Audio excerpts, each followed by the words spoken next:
I, 26F, and my husband John, 28M, have been living in my parents' house after moving from our NYC apartment 9 months ago. The situation wasn't supposed to be like this. John and I had a good life in the city. He worked in finance while I ran a small but successful babysitting business. We had a cozy one-bedroom apartment that was expensive but manageable with both our incomes. Everything changed when John's company went through massive layoffs. His entire department was cut, and despite his experience, finding a similar position in NYC during a hiring freeze was impossible. His unemployment checks weren't enough to cover our $3,200 rent, and my babysitting income barely covered utilities and groceries. My mom Ariadne, 52F, initially seemed like our saving grace. She and my dad Thomas, 55F, own several properties, including 4 single-bedroom apartments in another state that they use as Airbnbs. When I called her crying about our situation, she immediately offered us one of these apartments. They also have another house in NY where we could have stayed, but my dad's severe cat allergy made that impossible. We have 2 cats, Luna and Milo, who we've had since they were kittens. They're family to us, and giving them up was never an option. The apartment she gave us was small but nice. John found a new job at a local company, though the pay was less than his NYC salary. Then my mom mentioned they needed help managing their restaurant in the same town since they weren't physically there. John offered to help, thinking it would show our gratitude. He ended up basically running the entire place, handling money, managing employees, doing inventory, everything. They didn't pay him for this work, but we felt indebted to them for the free housing, so he didn't complain. When I got planned, we'd been trying for a while, things got complicated. The nearest hospital was an hour away, and the only OBGYN in town had a 6-month waiting list for new patients. I still had Fideli's care insurance in NY that covered everything, so I started flying back monthly for appointments. During these trips, I stayed at my parents' NY house while John stayed back with the cats and managed the restaurant. As my pregnancy progressed, the monthly flights became more difficult. By my 6th month, both my doctor and John were concerned about me traveling so much. We decided we needed to move back to NY before the baby came. I also wanted my mom's help during the first few months with the baby. She'd always promised to be there for me when I had children. We found a decent apartment in Queens and got approved, but the upfront costs were insane, $7,000 including first month, last month, security deposit, and broker fees for a 17-month lease. While discussing this with my mom, she suggested a better option. She said her friend who works at a bank told her about this first-time homebuyer program that helps with down payments. She offered to supplement whatever the program didn't cover, saying it would be better to buy than waste money on rent. The catch was we needed to stay at her house while applying for and going through the program, which could take a few months. The apartment we were approved for wouldn't wait that long, but Mom insisted this was a better long-term plan. When I worried about our cats, she promised to take care of them herself since she needed to be at the rental property anyway to oversee the restaurant. I specifically told her multiple times that the cats were non-negotiable. Luna has anxiety issues and needs special food, and Milo requires daily medication for his thyroid. She assured us she understood and would follow their care routine exactly as we wrote it down. She even sent daily pictures the first week to show they were doing fine. Everything seemed perfect until last week. My mom came into my room while I was resting, being 7 months pregnant is exhausting, and announced that we needed to move out within 2 weeks. Just like that, no discussion. Her sister Rachel, 49F, was getting divorced and needed a place to stay with her 2 kids, 15F and 17M. Mom said they needed our room because family has to help family in crisis. When I reminded her about the homebuyer program and her promises, she got angry. She said we were taking too long and she couldn't support us forever. John immediately offered to pay rent until we found a place, even offering above market rate, but she refused. She said Rachel's need was greater than ours. Then she casually mentioned, as if it was nothing, that she had given our cats away to a nice family because they were too much work. She didn't consult us, didn't call, didn't even try to find out if we wanted to make other arrangements. She just gave away our pets like they were old furniture. When I started crying, she told me I was being hormonal and ungrateful, that I needed to grow up and focus on the baby instead of those animals.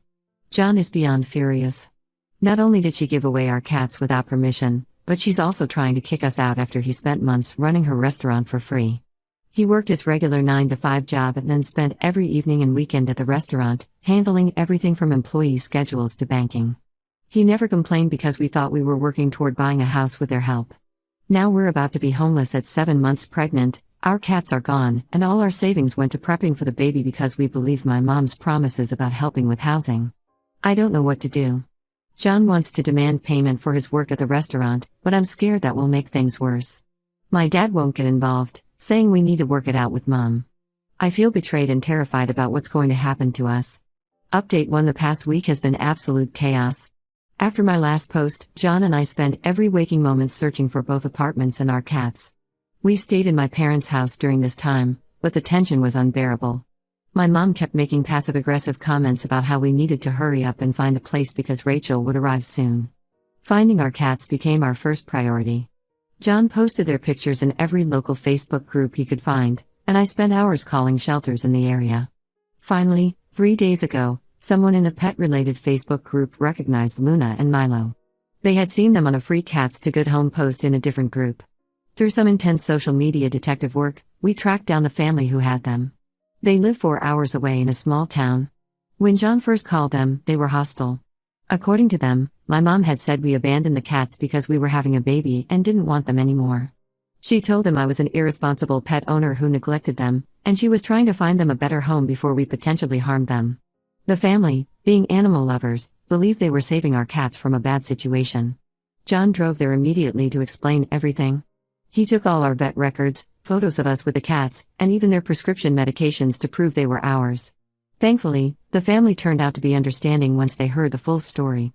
They were actually angry at my mom for lying to them. They had noticed that Milo seemed sick and were worried because they didn't know about his thyroid condition. Luna had stopped eating because they didn't know about her special food requirements. We got our cats back, but now we had nowhere to keep them.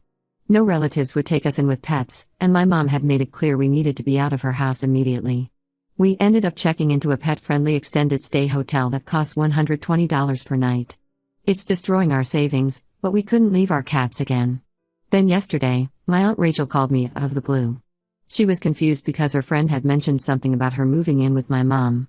Rachel had no idea what she was talking about. She and her kids moved in with her best friend right after the divorce papers were filed last month. They have a 2-year lease and no plans to go anywhere.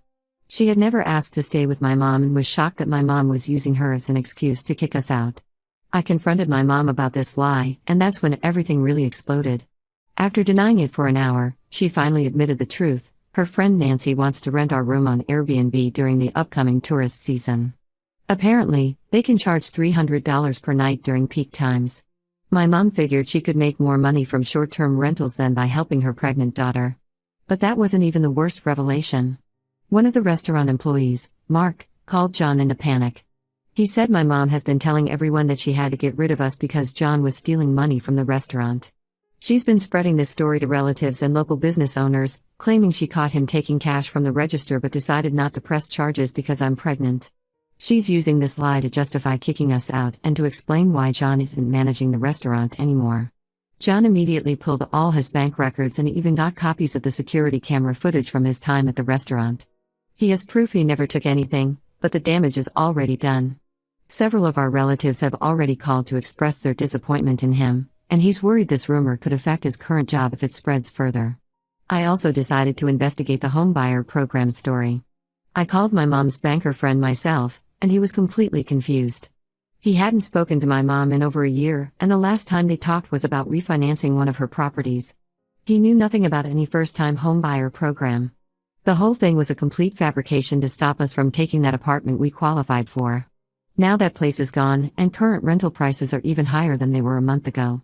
My dad finally responded to our calls, but only to tell us we're breaking your mother's heart with our greed and selfishness. He knows about the lies regarding Rachel and the banker, but he's still defending Mom. He said we should be grateful for all they've done for us and that spreading rumors about my mom is unforgivable.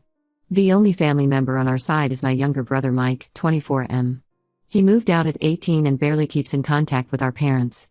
He always said Mom was manipulative and Dad was her enabler, but I never really understood what he meant until now. He offered to help us look for apartments, but he lives in a tiny studio so he can't take us in. John is beyond furious about the theft accusations. He wants to sue my parents for defamation and unpaid wages for all his work at the restaurant. He's already talked to a lawyer who says we have a case. I understand his anger. His reputation is being ruined by these lies, but I'm so exhausted. I'm 7 months pregnant, living in a hotel, and just found out my mother would rather rent my room to strangers than help her own daughter. My doctor says my blood pressure is concerning and all this stress isn't good for the baby. But how am I supposed to stay calm when my own parents are destroying our lives like this? The only silver lining is that we got our cats back, and despite everything, John has been my rock through all of this. Update 2. My brother Mike has been our saving grace through all of this.